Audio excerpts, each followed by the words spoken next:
सके, बैठ सके, उनका दर्शन कर सके, उनके साथ खेल सके। तो यहाँ तुरंत ही ठाकुर जी सबको ब्रजमंडल में लेकर आए। आगे कथा आती है कि ठाकुर जी इसी कार्तिक मास की अष्टमी तिथि को, शुक्ल पक्ष की अष्टमी तिथि को गोचारण लीला करना प्रारंभ करते हैं।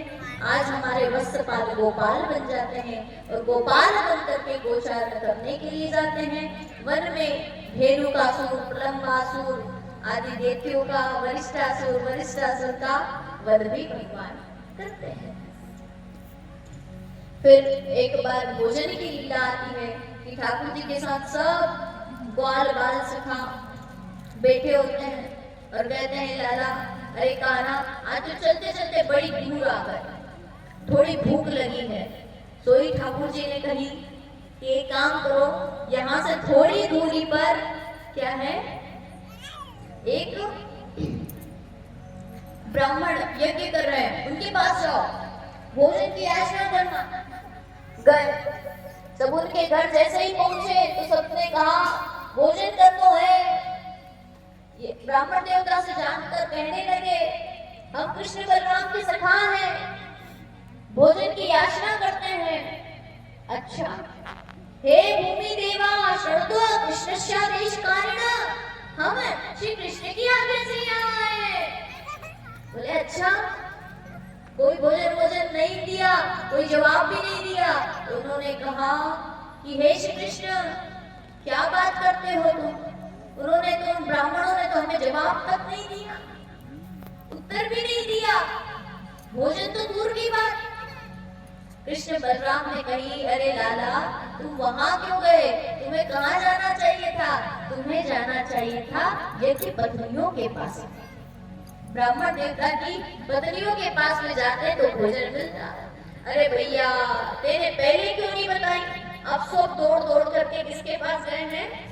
ब्राह्मण देवता की पत्नियों के पास गए, उनसे कहा कृष्ण बलराम आए हैं और भोजन की याचना करते हैं।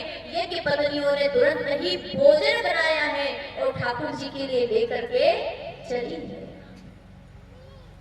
इसीलिए कहा कि भगवान उनको नहीं मिलते जो बहुत ज्ञानी है, जिनको ज्ञान होता है। बोले भगवान तो भाव से और प्रेम से मिल जाते हैं। वो ये कि पत्नियों ने ब्राह्मण को भोजन बनाया बढ़िया और लेकर के चली। ब्राह्मण देवता रोकते रह गए, लेकिन आज रुकने वाली नहीं है। हमने भी सुना है कि हमारे दुर्गिया धाम की माताएं बोले ऐसी ही हैं। बोले क्या करती हैं? बोले कि कोई घर में पुरुष अगर मना भी करे कि हमें ये धर्म का काम नहीं करना, तो वो पुरुष के चुपके चुपके कहेगी कि करो, पर मना मत करो। तो यही तो है कि ठाकुर जी अपने यहाँ से विवाह करा रहे हैं। इसलिए ऐसी जगह आए भी श्री ठाकुर जी जहाँ सुने, सब होता रहता है। तो यहाँ आगे की पत्नियां भगवान श्री ठाकुर जी के लिए भोजन लेकर के चली और जैसे ही कृष्ण बलराम का दर्शन किया, वट वृक्ष के नीचे श्री ठाकुर जी नीलमणि श्याम सुंदर और गौर सुंदर हमारे बलराम जी बैठे हुए हैं। दोनों के आसपास हजारों सखा बैठे हुए हैं, ग्वाल बाल सखा सब किलोल कर रहे हैं, खेल रहे हैं और नटराज की तरह भगवान श्री कृष्ण दिखाई दे रहे हैं। देखते ही अश्रु की धारा प्रभावित हो चली, उनके हृदय में वात्सल्य उमड़ पड़ा और बोले, ये लाला को तो हम अपनी गोद में बैठा कर भोजन करा रहे हैं। आज ठाकुर जी को गोद में लिया है और अपने अपने हाथ से सब भोजन पवा रही हैं और श्री ठाकुर जी ने प्रसाद पाया। भगवान यही बताते हैं कि मैं ज्ञानी को कई यज्ञ करने से नहीं मिलता, पर अगर सरल हृदय हो जाए तो फिर मिल जाता। इसका मतलब क्या? आज से किताब पढ़ना छोड़ देना चाहिए, आज से यज्ञ करना छोड़ देना चाहिए? नहीं, इसका तात्पर्य ये बिल्कुल नहीं है। जब यही यज्ञ पत्नियां लौट करके पुनः घर पर गई तो वही ब्राह्मण देवता प्रणाम करते हैं और कहते हैं, धन्य हो देवियों, आज हम आपको प्रणाम करते हैं कि आपने यज्ञपति, यज्ञ के साक्षात भोक्ता भगवान श्री कृष्ण को भोग लगाया है। आज हम आपको प्रणाम करते हैं।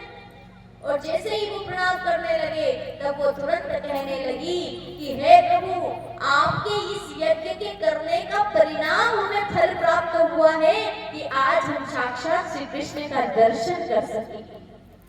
तो जीवन में जो हम समस्त सत्कर्म करते हैं, ये सत्कर्म जब निष्काम भाव से किया जाता है तो इसका ही पुण्य फल उदय होता है कि बदले में भगवान का दर्शन हो जाता है। कोई भी सत्कर्म इसलिए निष्काम भाव से किया जाए। आगे भगवान ने कालिया नाग को भी भगाने की लीला की है और कालिया नाग नथैया हमारे श्री प्रभु बने हैं। आगे महारास की चर्चा आती है जो कि प्रमुख लीलाओं में ठाकुर जी की आती है। रास पंचाध्यायी जो कि ठाकुर जी का प्राण स्वरूप है और भागवत का प्रमुख रस है। क्या? रास। लेकिन रास मतलब क्या समझते हैं? नृत्य करना। जब रास की चर्चा आती है तो प्रायः कहीं भी कोई भी व्यक्ति अधर्मी या विमुखी जन चर्चा करता है तो बोले आपका ठाकुर तो नृत्य करता है, तो उनसे कहना कि हाँ हमारा भगवान नृत्य भी करता है।